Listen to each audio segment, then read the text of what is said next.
If you want to build business systems, there is no skill more helpful than starting to process map. I'm going to explain how to do process mapping on this simple whiteboard here, and then I'm going to show you how this active process mapping that you can do with me together here in about 10 minutes can help you actually lead into systemizing your entire business. What I'm about to share with you is an overview of the process I've been running for the last 7 years with around 2,000 small business clients. So I know this stuff really works. I'm going to try to keep it very simple today, and as long as you have a whiteboard and some kind of marker of choice, or I guess just a piece of paper, you'll be able to follow along. So let's get started. To do this simple approach to process mapping, we want to get a few symbols down right off the bat. Action, our observable reality, something that happens is in a box. The next is a diamond. This is a decision point where you are deciding between multiple paths that you could go down. The paths you might take are connected by arrows. Arrows are letting us know the direction of flow. A lot of people will choose to skip these, but when things get tricky, these arrows will become your best friend. The next icon is a rounded rectangle or an oval, which is our start and stop. It just lets us know when we're beginning and ending. This isn't so important when you're on a whiteboard because you are literally going to run out of space, and that's probably going to be your stopping point. The fourth symbol, which is quite important when you're doing things analog with a whiteboard, is this one here. It technically means like a predefined process, but what I want you to think of it as is almost like a folder. So all of this stuff, if we combine it, we have a whole series of things, we can put it inside this folder, which is a predefined process. And the reason this is helpful is because when you're on a physical space or on a whiteboard, you may run out of space. And so having this kind of container that you can reference back to can be helpful. So as you're going through all the steps, you get to a point where it's like, we have a quality assurance step. Man, there are a ton of things involved in that. Well, rather than having to break out all of the steps of QA in that whiteboard when you're really not focused on it, you could just say, hey, this is my predefined QA process. And then on another whiteboard, on another day, or in another time, you can then go back and break down what does this mean, okay? So this is kind of like a shorthand, a saved block, a module, whatever you want to think about it. But for whiteboards or physical mapping, it's very helpful to have. All right, so we've got the shapes down. Now, what are we actually mapping on this whiteboard? That is our next decision. There are two ways to get to this answer. If you're working with my team or you're working inside one of our programs, we will have you start with a process org chart. This is kind of a holistic exercise where we start to figure out what are all the things your business does. And what this allows us to do is start seeing everything we have in front of us and then just start systemizing one by one by one. It's very helpful. Now, if you're not yet working with us on your org chart, or if you want a more piecemeal approach to dip your toes into systemization, my suggestion for you would be to start in one place. A place in your business that has both value and pain. And for most small teams, and that's who we focus with here on the channel of teams of less than 30, you probably off the top of your head know which parts of your business are valuable, are producing value for your stakeholders, your investors, your clients.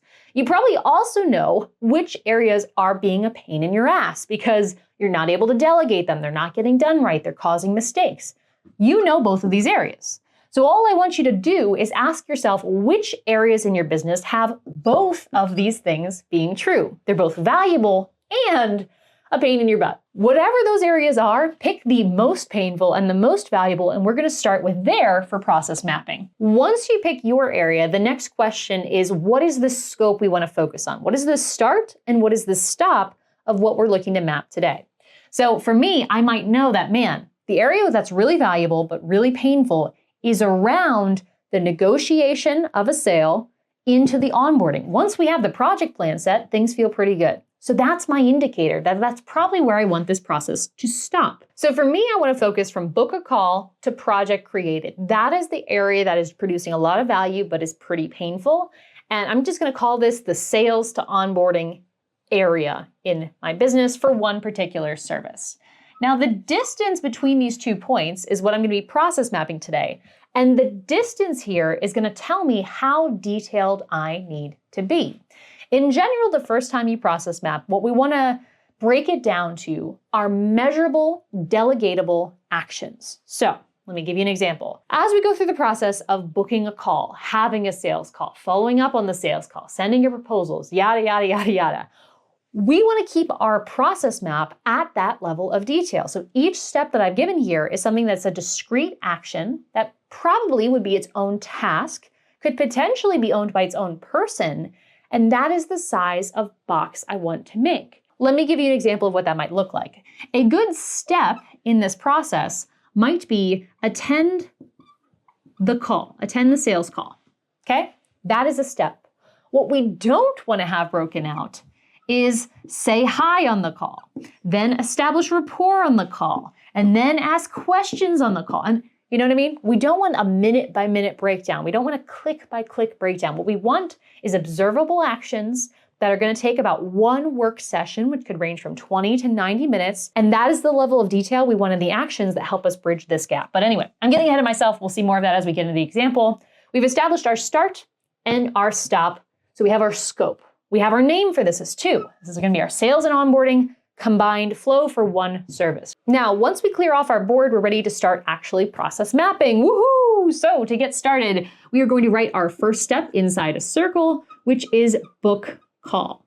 Now notice, I am not writing client books call. I'm not writing Susie books call. I'm not saying book call on Calendly. I'm saying book call because technology and people are layers we can add to the process map. If it will bother you to not have that information written down and you want to get it out of your head while you're here, it's not going to hurt anything to write a little bullet point and write, client does this or Calendly does this. You can write these additional notes, but that is not our focus right now. We're just trying to get the actions down. Now, in our case, we know this ends with the project plan created. So we've got our start and our stop. We're ready to start filling in the process map, which is just the act of asking and answering one simple question.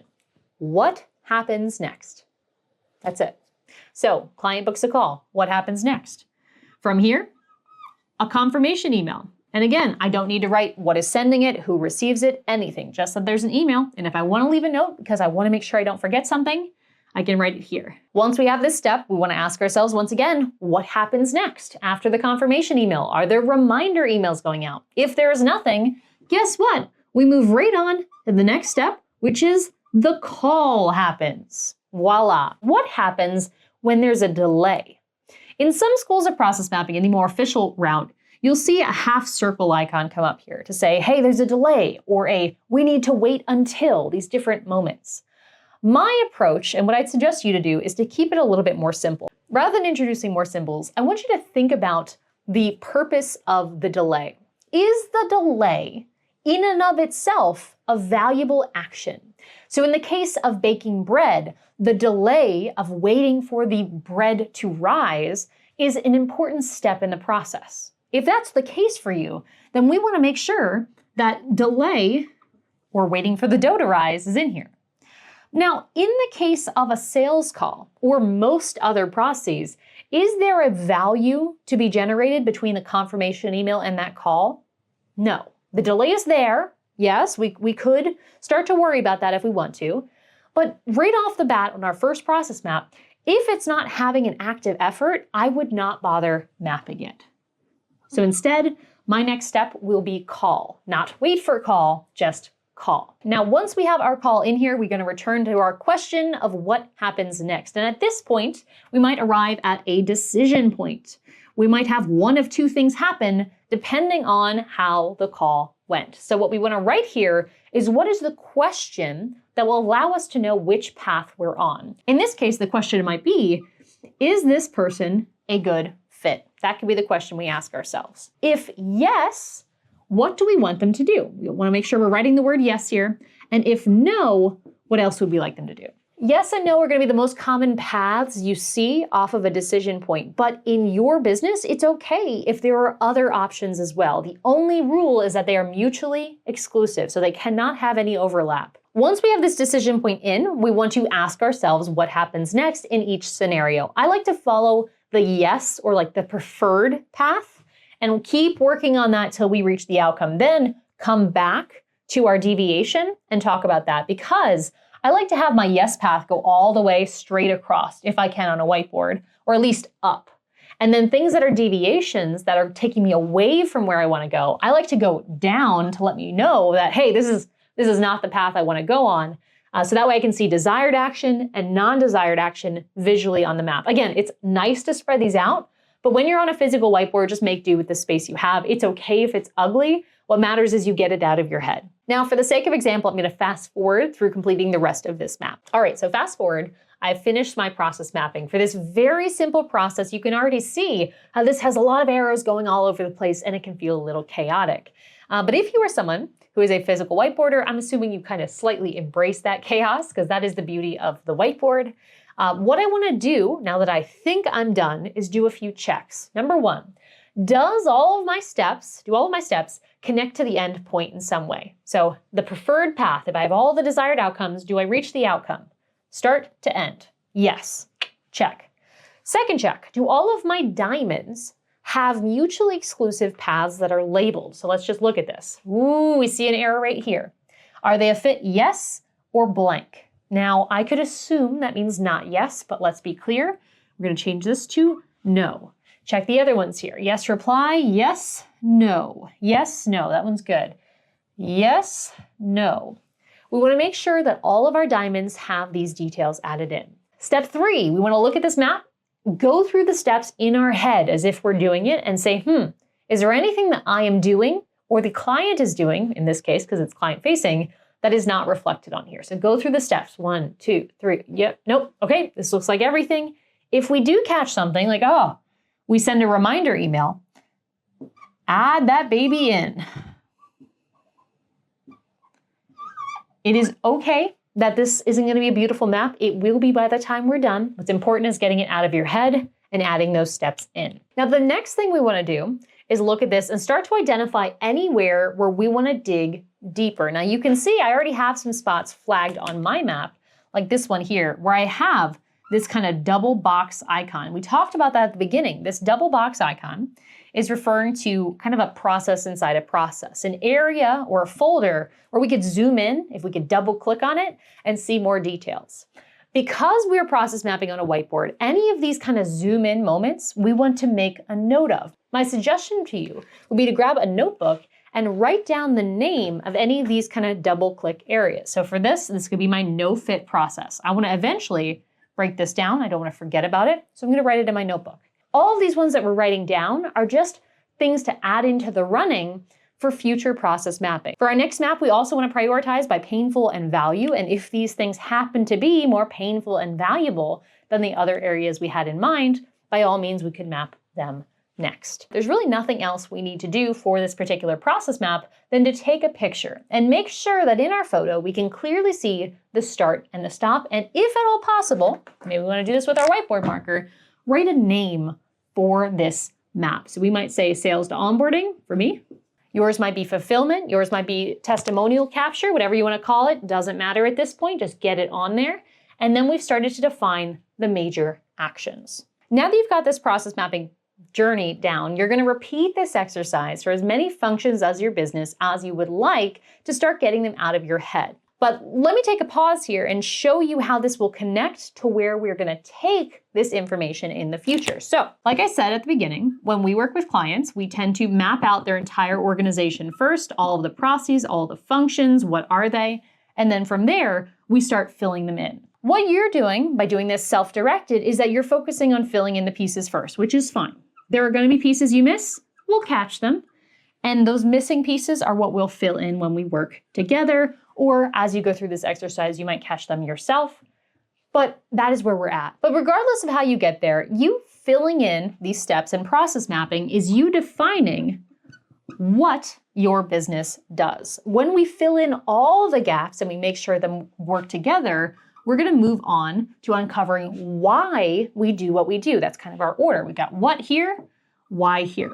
Once we have the what and the why, the third place we're going to move into is the who. So who is responsible for each of these whats? We know why they matter now to the business overall. We know how they support the broader vision, but who supports the what? Who's in charge of them, in other words? This will be the doer, the actor, the person who is going to be responsible. That will be our third step of defining who that person is.